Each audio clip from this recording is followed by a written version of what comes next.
اعوذ باللہ من الشیطان الرجیم بسم اللہ الرحمن الرحیم یا ایہا الذین آمنوا اتقوا اللہ وکونوا مع الصادقین صدق اللہ العظیم وصدق رسولہ النبی الکریم الصلاة والسلام علیک یا سیدی یا رسول اللہ وعلى آلك وأصحابك سيدي يا حبيب الله اللهم صل على سيدنا ومولانا محمد معدن الجود والكرم وآله وصحبه وبارك وسلم. حمد و صلاة کے بعد تاج الشریعہ، عظمت تاج الشریعہ کے نام سے آج کی اس محفل کو منعقد کیا گیا ہے. تاج الشریعہ بدر الطریقہ شیخ الاسلام والمسلمین قطب دورہ غوث زمان آفتاب فضل و کمال قاسم جود و نوال جبل استقامت کنز الکرامت نبیرہ سیدنا سرکار اعلی حضرت جانشین حضور مفتی اعظم مرتبہ حجت الاسلام جگر گوشائے حضرت مفسر اعظم سیدی سندی مرشدی مربی حضرت الشیخ اشرف مفتی محمد اختر رضا خان صاحب قبلہ دامت برکاتہم العالیہ. یہ ہمارے شیخ بھی ہیں، ہمارے مربی بھی ہیں، اور دو لفظوں میں ساری بات ختم کر دوں کہ انہی سے زندگی شروع ہوتی ہے اور انہی پہ آ کے ختم ہوتی ہے. کچھ لوگ ایسے ہوتے ہیں جن کا نسب بڑا ہوتا ہے، نسب بڑا ہوتا ہے، خود بڑے نہیں ہوتے. باپ بڑا ہے، خود بڑے چھوٹے. میں نے بہت بڑے باپ کے بہت چھوٹے بیٹے اپنی زندگی میں دیکھے.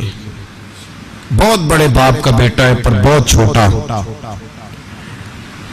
لیکن میں نے حضرت امیر معاویہ رضی اللہ تعالیٰ عنہ جیسے صحابی کا چھوٹا بیٹا دیکھا ہے. چھوٹا، بہت بڑے باپ کا بیٹا تھا، یزید پر بہت چھوٹا تھا، بڑا لعنتی تھا. لیکن میں نے شیر خدا کا شیر بیٹا حسین ابن علی بھی دیکھا ہے. یہ انفرادیت اللہ دیتا ہے. یہ تھوڑا ہے کہ ہر جگہ ایسے ہوتا ہے.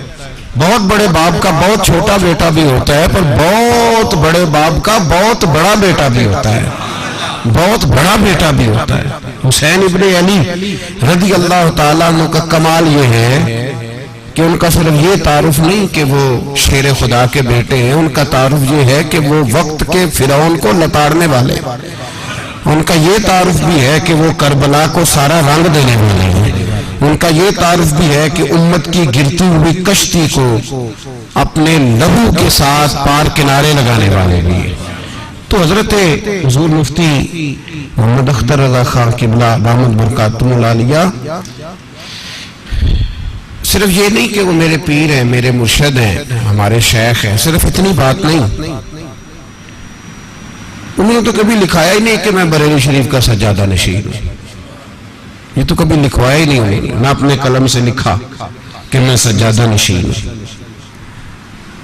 وہ ایک بات کسی دانشور نے کہی تھی، غالباً باب اشفاق کی بات ہے. وہ کہتا ہے کہ میں کھڑا تھا باہر تو ایک غبارے بیچنے والا گلی میں آ گیا. وہ غبارے گیس بھری ہوتی ہے غبارے کے اندر، تو کہتے ہیں سائیکل کے ساتھ اس نے چھوٹے چھوٹے دھاگے باندھے ہوئے تھے، غبارے رکھے ہوئے تھے. تو ایک بچہ گلی میں نکلا تو وہ کہنے لگا غبارے بیچنے والے سے کہ ایک غبارہ دو. اس نے غبارہ دیا 1 روپے کا، کالے رنگ کا غبارہ. اس نے چھوڑا تو غبارہ اڑ گیا. تو وہ سائیکل والے سے کہنے لگا کہ چاچا یہ پیلے والا غبارہ بھی اڑتا ہے؟ اس نے کہا ہاں لاؤ 1 روپیہ، یہ بھی اڑ جائے گا. اس نے اس کا دھاگا توڑا تو وہ بھی اڑنے لگ گیا. اس نے آگے بڑھ کے کہا چاچا نیلا بھی اڑتا ہے؟ کہا لاؤ 1 روپیہ بھی اڑا دیتا ہوں. تو بابا کہتا میں پاس کھڑا تھا تو جب وہ کئی روپے دے لیے تو میں قریب گیا تو میں نے کہا بیٹے نیلا پیلا اور کالا ہونے کا مطلب نہیں، جس کے اندر کچھ ہے ہوتی ہے وہ اڑتا ہے. نیلے پیلے کا مقصد نہیں. کوئی بندہ کہتا میں فلان جگہ کا خلیفہ مجاد ہوں، اس سے پوچھا جائے گا خلافت کو چھوڑ، یہ بھی تو بتا اندر بھی کچھ ہے کہ نہیں. کوئی کہتا میں فلان جگہ کا سجادہ نشین ہوں، تو اس سے کہا جائے گا صاحب بڑے لوگ ہیں جو درگاہوں اور آستانوں کا نام لے کے جیتے ہیں، بتا کوئی اندر بھی شے ہے کہ نہیں؟ اقبال کہنے لگے میرے پاس آ کے کچھ پیر زادے صاحب زادے اپنے ابے دادے کی بات کرنے لگے، تو میں نے کہا تھے تو وہ آبا تمہارے ہی، مگر تم کیا ہو؟ اپنی بات کر، صاحب ابے کا نام نہ لے، تو بتا تو کیا ہے؟ میرے حضرت صاحب بہت بڑے پردادے کے پڑپوتے، بہت بڑے دادا کے بیٹے، بہت بڑے نانا کے نواسے، بہت بڑے باپ کے بیٹے ہیں، لیکن اگر کوئی یہ ساری چیزیں اتار کے دیکھے تو ان کا اپنا قد بھی آسمان کو چھوتا ہوا نظر آتا ہے۔ ان کی ذات میں، کردار میں، فکر میں، سوچ میں، تقوی میں، پرہیزگاری میں، علم میں اللہ تبارک و تعالی نے عرش کی بلندیاں رکھی ہوئی ہیں۔ لوگ نام لکھوانے سے کیا ہوتا ہے، القاب دینے سے کیا ہوتا ہے؟ تھوڑا سا تعارف کرا دوں، آپ اعلیٰ حضرت فاضل بریلوی کے پڑپوتے،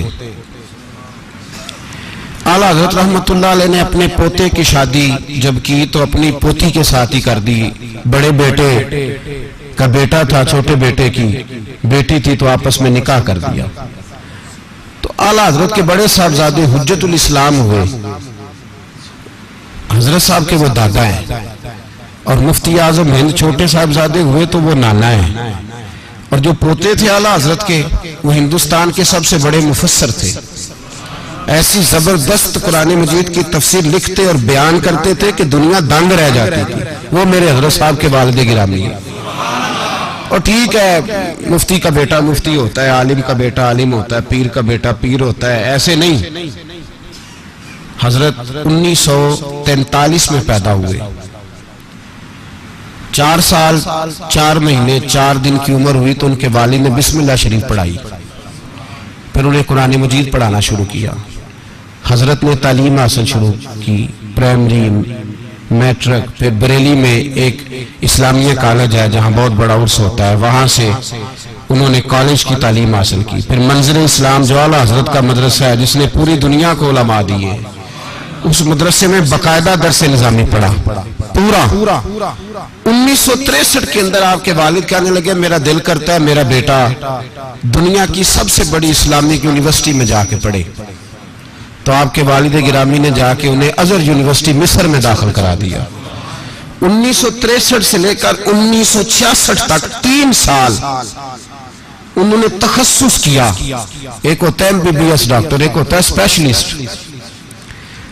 انہوں نے اسپیشلائزیشن کیا دین کے اندر، 3 سال اصول دین کے اندر 3 سال وہ پڑھتے رہے، اور جب امتحان ہوا تو وہاں عربی لوگ بھی پڑھتے تھے، عرب کے بڑے لوگ بھی پڑھتے تھے، پہلی پوزیشن آئی تو اللہ نے ہندوستان سے گئے ہوئے فاضل بریلوی کے پڑپوتے کو عطا فرمایا۔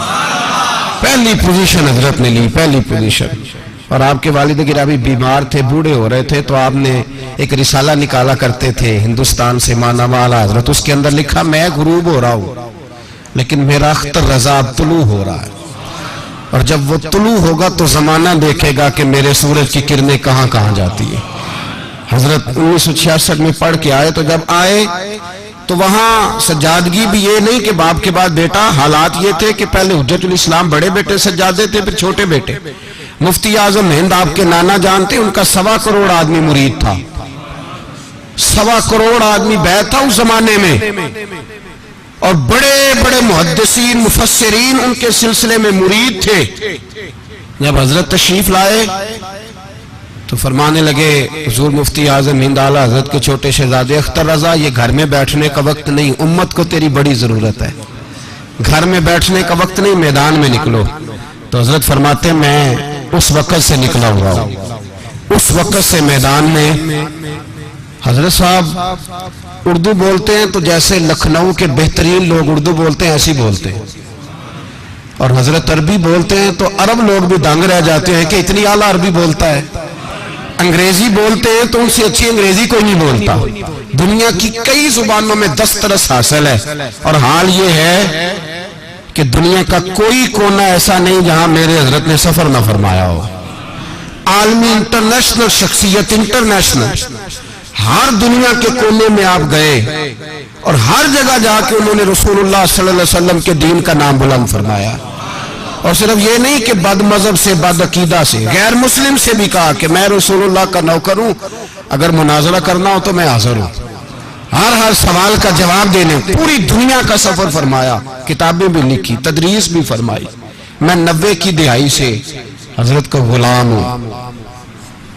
کچھ لوگ ہوتے ہیں کسی جگہ مرید، ان کو شرم آتی ہے، جھجک آتی ہے کہتے ہوئے کہ وہ نہیں، ان کے لیے وہ جی میں عقیدت مند ہوں، ارادت مند ہوں، لفظ نہ ڈھونڈ کے استعمال کرتے ہیں، ان کو شرم آتی ہے. کچھ لوگ ایسی جگہ مرید ہوتے ہیں جہاں وہ گردن اٹھا کے کہتے ہیں کہ بھائی میں مرید نہیں، میں تو نوکر ہوں، میں تو غلام ہوں. میرے حضرت کے جتنے مرید ہیں انہوں نے کبھی ایسے کر کے نہیں کہا. وہ جب بات کرتے ہیں تو گردن اٹھا کے کہتے ہیں کسی معمولی کا نوکر تو نہیں، ہم تاج الشریعہ کے مرید ہیں، کوئی معمولی بات تو نہیں. غلامی پہ ناز کر. حضرت نے تقوی، پرہیزگاری، تصویر کو ناجائز کہا تو پھر نہیں بنوائی، ساری زندگی نہیں بنوائی. کا شناختی کارڈ، پاسپورٹ مجبوری ہے، اس کے علاوہ نہیں بنوائی تو نہیں بنوائی. حضرت نے پرہیزگاری اختیار کی، تقوی اختیار کیا تو اس طرح کا ایک ٹانگ بچھا کے دوسری کھڑی کر کے کھانا کھانا سنت ہے. کراچی میں ایک جگہ آپ تشریف فرما تھے، اب ایک پیر بچھا کے کھڑا کر کے تو وہاں میزبان نے قالین ہی نہیں بچھایا، اس نے کرسیاں رکھ دی. اب ساری دنیا حیران ہو گئی کہ انہوں نے تو کبھی خلاف سنت کوئی کام کیا ہی نہیں. کوئی مجبوری ہو جانا، بیمار ہو جانا، کوئی ایسا معاملہ علیحدہ بات، لیکن خلاف سنت تو کام کیا ہی نہیں. تو یہ تو ساری زندگی ایک پیر بچھا کے کھڑا کر کے روٹی کھاتے رہے، تو کس طرح نظام چلے گا؟ لوگوں کی نظریں جمی ہوئی ہیں، رنگ کس طرح کا نکلتا ہے. تو کرسی اور میز لوگوں نے رکھے ہوئے تھے. حضرت تکلیف بھی نہیں دیتے میزبان کو، تکلیف بھی نہیں دیتے، یہ لاؤ وہ لاؤ، اس طرح کرو، یہ مزاج نہیں، ان کی طبیعت نہیں. میزبان نے کرسی میز رکھ دی، لوگوں نے انوکھا ہی رنگ دیکھا. بوڑھے آدمی تھے، جبہ اٹھایا اور کرسی کے اوپر ہی ایک ٹانگ بچھا لی، دوسری کھڑی کر لی کرسی کے اوپر ہی. اب تھوڑی دشواری ہوئی، کرسی پہ ذرا اس طرح بیٹھنا مشکل ہوتا ہے، دشواری ہوئی. تو بعد میں وہ میزبان حضرت کی خدمت میں آیا، کہنے لگا حضور مجھ سے غلطی ہو گئی، آپ زمین پہ بیٹھ کے کھانا کھانے والے تھے، سنت کے پابند تھے، تو مجھے چاہیے تھا میں بناتا تو آپ فرما دیتے. تو آپ فرمانے لگے تھوڑی دیر میں نے سوچا کہ تیرا دل رکھنا بھی ضروری ہے، سنت ادا کرنا بھی ضروری ہے، چلو میں تھوڑی دیر مشکل میں آیا ہوں، مہمان کا دل بھی راضی ہو گیا ہے، میرے محمد کی سنت بھی ادا ہو گئی صلی اللہ تعالی علیہ وسلم. اس موقع کے لیے شعر لکھا گیا، جن کی ہر ادا سنت مصطفیٰ، جن کی ہر ادا سنت مصطفیٰ، ایسے پیر طریقت پہ لاکھوں سلام. یہ ان لوگوں کے لیے. میرے استاد ہیں حضرت شیخ الحدیث مفتی محمد نعیم اختر صاحب قبلہ، آپ میں سے بہت سارے لوگ جانتے ہیں. وہ کہتے ہیں کہ آپ کے شیخ ایک دفعہ لاہور تشریف لائے تو کہتے ہیں میں نے جو چیزیں کتابوں میں پڑھی ہوئی تھی نا، کتابوں میں، لوگ کہتے ہیں وہ لوگ گزر گئے، کتابوں میں تھے. میں نے کہا تم نے کتابوں میں پڑھا ہے؟ میں اکثر دوستوں سے کہتا ہوں تم نے ولی غوث کتب کتابوں میں پڑھے ہیں؟ ہم نے انہیں دیکھ کے جب کتابیں پڑھی ہیں تو پتہ چلا ہے جو صفتیں کتابوں میں لکھی ہیں وہ تو ہم نے پہلے دیکھ لی ساری. ہم نے انہیں دیکھ کے پتہ چلا ہے کہ یہ بابے ہیں جو کتابوں میں لکھے ہوئے، انہیں دیکھ کے پتہ چلا یہ والے لوگ. فرماتے ہیں صدر الشریعہ رحمت اللہ علیہ نے بحر شریعت میں فقہ حنفی کا انسائیکلوپیڈیا، اس کے اندر لکھا تھا کہ سجدے میں جب جائے نا تو گھٹنوں پہ ہاتھ رکھ کے جانا چاہیے. سجدے میں جب انسان جائے تو پہلے گھٹنوں پھر ہاتھ رکھنے چاہیے. تو صدر الشریعہ کہتے ہیں بہتر یہ ہے، افضل یہ ہے کہ پہلے سیدھا گھٹنا زمین سے لگے پھر دوسرا لگے، یہ افضل ہے. تو کہتے ہیں ہم بھی مفتی تھے، ہم نے بھی پڑھا ہوا تھا، پڑھایا ہوا تھا سب لوگوں نے، لیکن کہتے ہیں جب اس کی شکل عملی طور پہ دیکھی تو اس وقت دیکھی جب ہم نے حضرت مفتی صاحب کو نماز پڑھتے ہوئے دیکھا. جب حضرت تاج الشریعہ کو نماز پڑھتے دیکھا تو مسئلے کی سمجھ آئی کہ مسئلہ بتانے والے اور ہیں، سمجھانے والے اور، دین بتانے والے اور ہیں اور عمل کر کے دکھانے والے اور ہیں. کہتے ہیں وہ جب گئے نا سجدے میں تو انہوں نے سیدھا گھٹنا زمین پہ پہلے رکھا، دوسرا بعد میں رکھا. تو کہتے ہیں جب انہوں نے یہ کام کیا تو پھر ہمیں بحر شریعت یاد آئی، پھر ہمیں یاد آیا کہ یہ تو افضل طریقہ ہے. میرے بھائی اس شخصیت کے، میں تھوڑا سا اپنی زندگی میں سمجھ لیں کہ کچھ ایسی طبیعت تھی کہ میری نظر میں کسی شخص کا چڑھنا بڑا مشکل تھا. ہماری نظر میں ذرا کم ہی کوئی شخص چڑھتا ہے اور ڈر بھی لگتا ہے. ہمارا ذرا انتخاب تھوڑا سا نا سخت ہے. منتخب کر کے ہم ایسے ایسے دل نہیں دیتے, ہم ذرا سوچ سمجھ کے دل دیتے.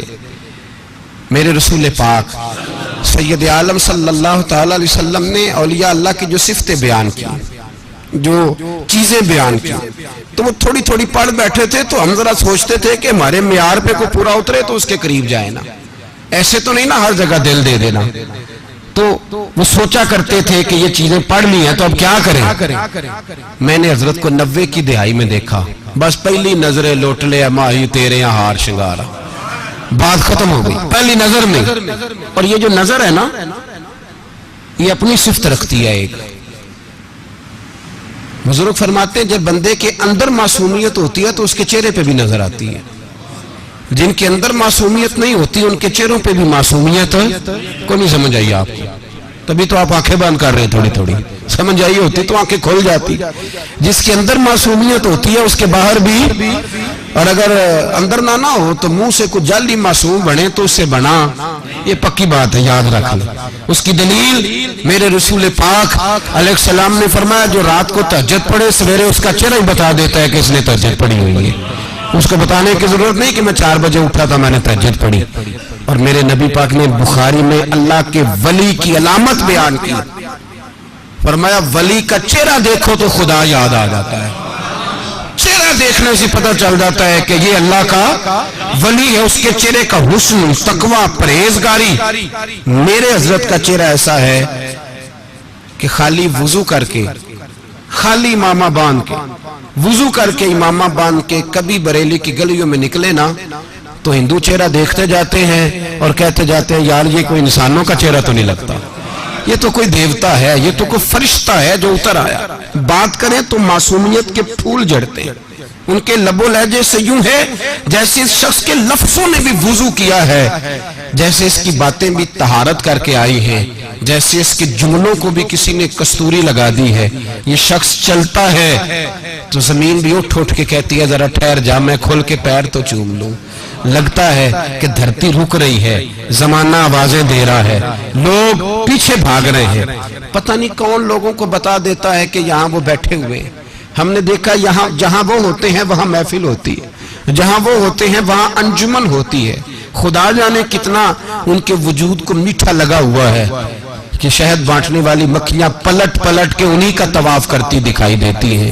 لاکھوں کے مجمع میں منفرد نظر آتے ہیں, ہزاروں میں نرالے دکھتے ہیں. چہرہ لوگ دیکھتے جاتے ہیں اور رسول اللہ پہ درود پڑھتے جاتے ہیں. یہ رنگ ہم نے, یہ جلوہ ان کا دیکھا, یہ انداز دیکھا. اور پھر ہمارے زمانے میں تقوی کا معیار یہ رہ گیا ہے کہ ممبروں پہ بیٹھ کے لوگ کہتے ہیں فلانا بھی غلط ہے, فلان بھی غلط ہے, فلانا سنت پہ عمل نہیں کر رہا, فلانا. بعد میں دیکھتے ہیں بڑے آستانے کا صاحبزادہ ہے تو خیر صلاح ہے, وہ فلاں جگہ کے مولوی صاحب ہے بڑی مسجد کے تو کوئی نہیں ان کو معافی دے دو, چھوٹا آئے گا تو قابو. حضرت ایسا نہیں کرتے. حضرت کا یہ مزاج نہیں. کراچی میں کانفرنس ہو رہی تھی, ابھی تک میں آپ کو چشم دید باتیں بتا رہا ہوں.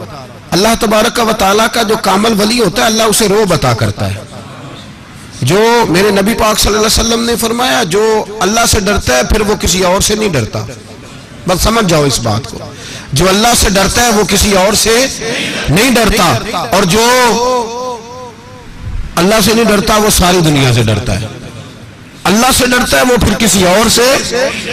اور اس کی شرح میں محدثین فرماتے ہیں جو رب سے ڈرتا ہے پھر دنیا اس سے ڈرتی ہے, لوگ اس سے ڈرتے ہیں, پھر اس کا روب طاری ہو جاتا ہے, پھر تنتنا دبدبا اللہ اسے عطا کرتا ہے. میرے بھائی کراچی میں کانفرنس تھی, بڑے بڑے علماء, محدثین, مفسرین, بڑے بڑے لوگ آئے ہوئے تھے. مشائخ کانفرنس تھی. بغداد شریف کے سجادے آئے تھے. کہاں کے؟ بغداد کے سجادے. پیر خانہ بھی ہے, غوث اعظم کی اولاد بھی ہے. ان کو سجادگی پہ بٹھایا گیا لیکن چہرے پہ داڑھی کوئی نہیں تھی. پینٹ کوٹ پہنا ہوا ہے, ٹائی لگائی ہوئی ہے, اور وہ تشریف لائے. اس میں کوئی شک نہیں کہ سید سے جب تک کفر نہ ہو قابل تعظیم ہے, لیکن اس کو نصیحت کرنے کی اجازت ہے دین میں, نصیحت کرنے کی گنجائش ہے, اس کو سمجھانے کی گنجائش. کراچی کانفرنس ہو رہی ہے, کھچا کھچ حال پڑا بنا ہوا, کسی مولوی کو یاد نہیں آیا. کہ انہیں بھی کہنا ہے کہ جناب آپ کے بڑوں کا طریقہ کچھ اور ہے، انہیں بھی سمجھانا ہے، ان کو بھی بتانا ہے. کسی کو خیال نہیں آیا. حضرت جب اس سٹیج پہ گئے تو کلین شیو صاحب زیادہ دیکھا، ٹائی دیکھی، باقی تعریفیں کر رہے تھے. شہزادہ غوث الورا، نور دیدہ غوث اعظم. حضرت سیدھے ان کے پاس گئے اور جا کر کے ٹائی سے پکڑا اور بڑے ادب کے ساتھ فرمانے لگے حضور یہ جو آپ نے حلیہ اختیار کیا ہے یہ آپ کے گھر کا طریقہ نہیں، یہ آپ کے گھر کا طریقہ او بھائی دیکھی جائے گی، جو تانا دے گا اس کو دیکھ لیں گے، دیکھا جائے گا جو بعد میں بات کریں گے، لیکن ہم رسول اللہ کے نوکر ہیں، ہماری پہلی ڈیوٹی رسول اللہ کے دین کی تبلیغ کرنا ہے.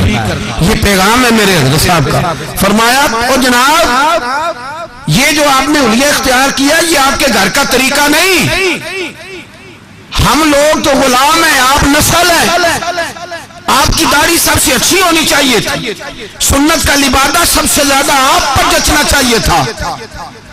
وہ شہزادے تھے غوث پاک کے، ان کے رونگٹے کھڑے ہو گئے. کہنے لگے زندگی میں کسی شخص کی نصیحت نے اگر میرے دل اور روح پہ اثر کیا ہے تو حضرت تاج الشریعہ ہے. میرے دل اور روح پہ گھر کر گئی ہے ان کی نصیحت. اور کہنے لگے انشاءاللہ اب داڑھی بھی پوری رہے گی، لباس بھی رسول اللہ کے طریقے کے مطابق آئے گا. یہ انداز ہے ہم لوگوں کا سمجھانے کا. جب تقویٰ پرہیزگاری ہوتی ہے تو پھر انسان کسی سے، پھر اس کو کوئی ڈر ہی نہیں، کسی کا کوئی خوف نہیں. اللہ تبارک و تعالیٰ نے یہ بصیرت کی روشنی انہیں عطا فرمائی، یہ کمالات دیے. میرا تو کلیجہ پھٹ رہا ہے اور میرا تو دل کر رہا ہے کہہ دوں بہت ساری چیزیں، کہہ گزروں، پر کیا کریں، بہت ساری باتیں ایسی ہیں جو کہیں نہیں جا سکتی. اللہ کرے آپ سمجھنے والے ہوں، آپ کا ہوش قائم ہو تو ویسے ہی آپ سمجھتے جائے. بہت ساری چیزیں ایسی ہیں جو اشارے اور لفظ سمجھ جاتے ہیں. جب انسان اس مقام پہ آتا ہے نا کہ وہ صرف دین کی پرواہ کرتا ہے، کسی اور شخص کی پرواہ، جب اس مقام پہ وہ پہنچتا ہے تو پھر میرے نبی پاک نے فرمایا العلماء وراثت الانبیاء، علماء نبیوں کے وارث ہیں.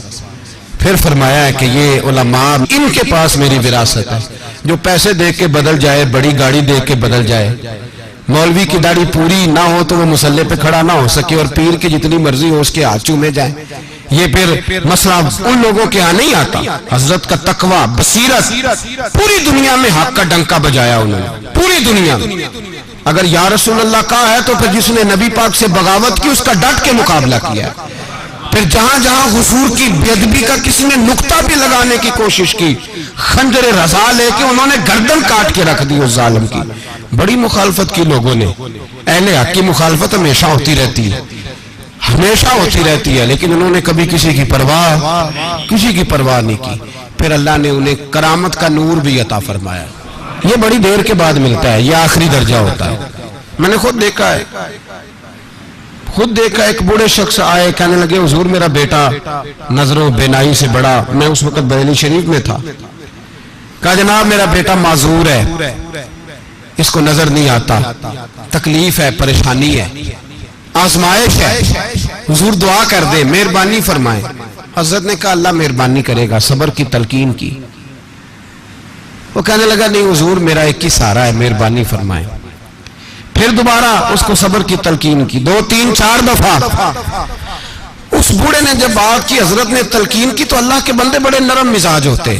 وہ بابا رونے لگا، حضور ایک کی بیٹا ہے، مہربانی ہو جائے. فرمانے لگے ایک وعدہ تو کرے گا؟ کہا حضور کروں گا. فرمایا اسے اللہ رسول کا دین پڑھائے گا؟ کہا پڑھاؤں گا.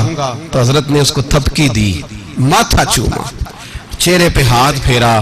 وہ کہنے لگا چل چل ٹھیک ہے تیرا کام ہو گیا، اب نکل چل، ہم نے کوئی کرامت دکھا کے کمپنی کی مشہوری نہیں کرنی، چل بابا باہر چل. بابا جی جیسے ہی باہر نکلے تو بابا جی نعرے لگانے لگے، کہنے لگے میں کہتا تھا غوث پاک کی بڑی کرامت ہے، میں کہا کرتا تھا معین الدین غریب نواز ہے، ادھر آ جاؤ، ان کا ایک جانشین یہاں بھی بیٹھا ہوا ہے، پلٹ کے دیکھو تو صحیح، دیکھو تو صحیح. کہنے لگے میرے بیٹے کی آنکھیں تو اللہ نے سب سے زیادہ روشن فرما دی. حضرت نے کرامت تو، اور بزرگ فرماتے ولی کی اصل کرامت نہیں ہوتی، اصل تو اس کی استقامت ہوتی ہے. زندگی ساری ڈٹ کے گزار دی، بڑے طوفانوں کا اکیلے مقابلہ کیا، بڑے بڑے طوفانوں. انڈیا کا وزیر اعظم ملنے آیا، لیکن اس نے بابری مسجد اس وقت شہید کی تھی. ملنے آیا، آپ فرمانے لگے تو رسول اللہ کے دین کی مخالفت کرے اور میں تجھے ملوں، میں تجھے ملوں؟ فرمانے لگے میں اپنے نبی کا نوکر ہوں، تیرے ساتھ ملاقات کا کیا مطلب؟ اور میرے دل میں اس وقت خیال آیا تھا جب میں نے یہ خبر سنی، میں نے کہا حضرت اسے کہتے ہوں گے جو غوث اعظم سے ملنے والا ہو تجھے کیوں ملے گا؟ جو حضرت اجمیری سے رات کو ملنے والا ہو تجھے کیوں ملے گا؟ کیا ضرورت ہے تجھے ملنے کی؟ کسی بڑے سے بڑے بادشاہ کو خاطر میں نہیں لائے۔ لوگوں نے آ کے کہا حضرت حکمت پہ چلیں، حکمت پہ، وہ دیکھ لے یہ دیکھ لے۔ فرمایا نا، رستے دو ہیں، ایک عزیمت کا، ایک رخصت کا۔ ہم وہ والا رستہ اختیار کریں گے جس میں اللہ افضل جہاد کا ثواب عطا فرمائے، اس میں بڑے مجاہد بنیں گے، بڑے، یہ کمال ہے۔ میں نے کہا اللہ اپنے ولیوں کو روب دیتا ہے۔